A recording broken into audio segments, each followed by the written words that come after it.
बिहार चुनाव में कांग्रेस का प्रदर्शन महागठबंधन की सबसे कमजोर कड़ी साबित हुई है। कांग्रेस अपना पुराना प्रदर्शन भी दोहराने में फेल रही, जबकि वामपंथी दल कांग्रेस से भी आगे निकल गए। ऐसे में बिहार चुनाव का सियासी असर पश्चिम बंगाल में होने वाले चुनावों पर पड़ सकता है। कांग्रेस के बंगाल में सत्ता की वापसी की राह में एक तरफ दिक्कतें बढ़ेंगी तो दूसरी तरफ लेफ्ट के साथ सीट शेयरिंग में कांग्रेस की बार्गेनिंग पोजीशन पर भी असर पड़ सकता है। देखिए ये रिपोर्ट। बिहार में कांग्रेस महागठबंधन के तहत 70 सीटों पर चुनाव लड़कर महज 19 सीटें ही जीत सकी है, जबकि पिछले चुनाव में 27 सीटें जीती थी। वहीं वामपंथी दलों ने 29 सीटों पर चुनाव लड़कर इस बार 16 सीटों पर जीत दर्ज की है। इस तरह से लेफ्ट का स्ट्राइक रेट कांग्रेस से काफी बेहतर रहा। यही वजह है कि महागठबंधन के सत्ता में न आने का ठीकरा लेफ्ट ने कांग्रेस पर फोड़ा है। सीपीआई के महासचिव दीपंकर भट्टाचार्य ने कांग्रेस की हार के बाद कहा कि महागठबंधन में कांग्रेस को ज्यादा सीटें दी गई।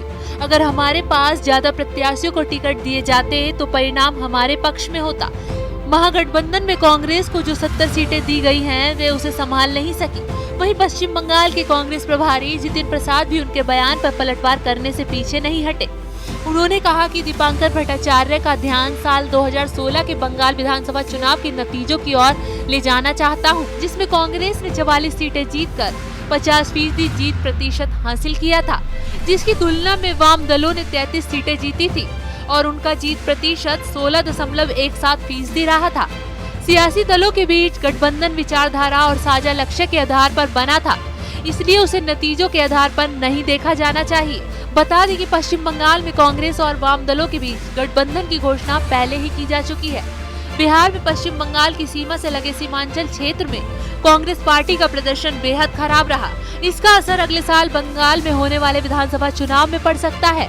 इसमें सबसे ज्यादा सीट शेयरिंग को लेकर दोनों दलों के बीच टकराव की स्थिति बन सकी है। साल 2016 के विधानसभा चुनाव में कांग्रेस ने 92 सीटों पर चुनाव लड़ा था और 44 सीटें जीतने में सफल रही थी। वहीं वाम दलों ने 200 से ज्यादा सीटों पर चुनाव लड़ा था और सिर्फ 33 सीटें जीत सकी थी।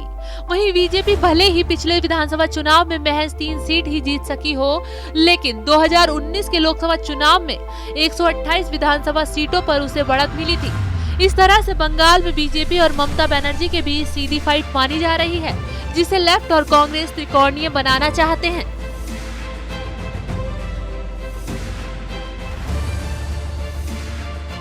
बिहार विधानसभा चुनाव के नतीजों के बाद जिस तरह से कांग्रेस और लेफ्ट दलों के बीच सीटों को लेकर बयानबाजी हो रही है, उससे बंगाल और असम में कांग्रेस और लेफ्ट पार्टियों के गठबंधन पर सियासी असर पड़ सकता है। इसके अलावा ओवैसी की बिहार के सीमांचल में जिस तरह से दस्तक हुई है, बंगाल में भी कांग्रेस लेफ्ट ही नहीं बल्कि ममता के लिए बड़ी चुनौती है। अगर आपको हमारा वीडियो पसंद आया हो तो इसे लाइक करें, हमारे चैनल को सब्सक्राइब करें और हाँ, बेल आइकन दबाना ना भूलें, ताकि आप तक हमारे वीडियो की नोटिफिकेशन पहुंचती रहे। आप अपना सुझाव हमें कमेंट बॉक्स में दे सकते हैं। हमारे साथ जुड़ने के लिए शुक्रिया।